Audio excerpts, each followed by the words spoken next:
Hi అండి, welcome to సన్న cooking recipes. ఈరోజు స్పెషల్ ఆలూ కర్రీ అండి. అసలు చాలా బాగుంటుంది అన్నమాట. చాలా సింపుల్, ఈజీగా చేసుకోవచ్చు అన్నమాట. దీన్ని ఏ విధంగా చేసుకోవాలో, దీనికి కావాల్సిన పదార్థాలు అంటే చెప్తాను, ఆ విధంగా చేసుకోవాలి.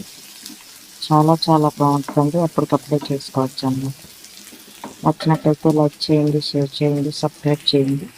ముందుగా ఒక పొట్టు ఉల్లిపాయ తీసుకొని సన్న ముక్కలు కట్ చేసుకోవాలి. ఆయిల్ వేసుకొని పాన్లో ఆవాలు జీలకర్ర వేసుకోవాలండి. వేగిన తర్వాత ఉల్లిపాయ ముక్కలు వేసేసుకోవాలండి. ఉల్లిపాయ ముక్కలు మాడించకుండా సిమ్లో పెట్టుకొని వేసుకోవాలండి. ఈ విధంగా వేగుతున్నప్పుడు టమాటాలు సన్నగా ముక్కలు కట్ చేసేసి, ఒక టమాటా అన్నమాట ముక్కలు కట్ చేసేసి వేసుకోవాలి. అలాగే పచ్చిమిర్చి 2-3 అన్నమాట ముక్కలు కట్ చేసేసి వేసేసుకోవాలి. అలాగే కొద్దిగా సాల్ట్ అండి, సాల్ట్ కూడా వేసుకోవాలి. అలాగే ఒక హాఫ్ స్పూన్ పసుపు వేసుకోవాలి. ఈ విధంగా వేసుకొని ముందరగా నూనె వేసేసుకొని ఒకసారి కలిపేసేసుకోవాలన్నమాట. చాలా సింపుల్గా చేసేసుకోవచ్చండి. ఇది ఎంతసేపు పట్టబడినట్టు ఈ విధంగా చేసుకొని ఇవన్నీ వేగనియాలన్నమాట. కాసేపు వేగుతూ ఉంటే ఒక 15 మినిట్స్ అయినాక వేగనియాలి. అప్పటిదాకా కరివేపాకు ఉంటే వేసుకోవాలండి. కరివేపాకు వేసుకున్న తర్వాత బంగాళదుంపలు ఒక 4 బంగాళదుంపలు పెట్టుకొని ఇలాగా ముక్కలు కట్ చేసుకొని పెట్టుకోవాలి.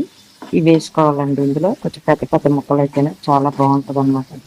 ఇష్టం లేని కొంచెం చిన్న ముక్కలుగా కట్ చేసుకొని వేసుకోవచ్చు అన్నమాట. ఇలా వేసుకుంటే చాలా బాగుంటుంది. ఈ విధంగా వేసుకుంటూ ఉండాలండి. కాసేపు ఒక 10 మినిట్స్ అయినాక కారం వేసుకోవాలి. కారం వేసుకొని ఒకసారి కలిపేసుకోవాలండి. జీలకర్ర పొడి కూడా కొద్దిగా వేసుకోవాలి, ఒక స్పూన్. జీలకర్ర పొడి వేయటం వల్ల చాలా చాలా టేస్ట్గా ఉంటుందండి కర్రీ. చాలా బాగుంటుంది అన్నమాట.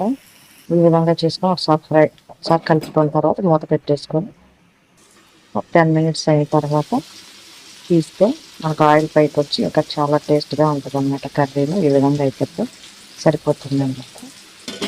ఇది రోటీలో కానీ చపాతీలో కానీ చాలా బాగుంటుందండి. దేనికైనా తినొచ్చు, రైస్లో అయితే చెప్పక్కర్లేదు. బ్రహ్మాండంగా ఉంటుంది అన్నమాట. అయిపోయింది కర్రీ. కాసేపు ఉంచేసి కొత్తిమీర జల్లు వేసుకోవడమే ఇంకా అయిపోయిందండి. దీనికి కొత్తిమీర సన్నగా వేసుకుంటే చాలా చాలా బాగుంటుంది అన్నమాట కర్రీ. ఆ విధంగా చేసుకోండి. దీనికి చాలా చాలా రుచిగా ఉంటుందండి. ఆ విధంగా చేసుకోండి. ఇది నచ్చినట్లయితే లైక్ చేయండి, షేర్ చేయండి, సబ్స్క్రైబ్ చేయండి. ఇది రైస్లోకి అయితే చాలా బాగుంటుంది. ఎంతసేపు పట్టదండి, తక్కువ టైంలోనే అయిపోతుంది. ఇంకా బౌల్లోకి తీసుకుంటామే.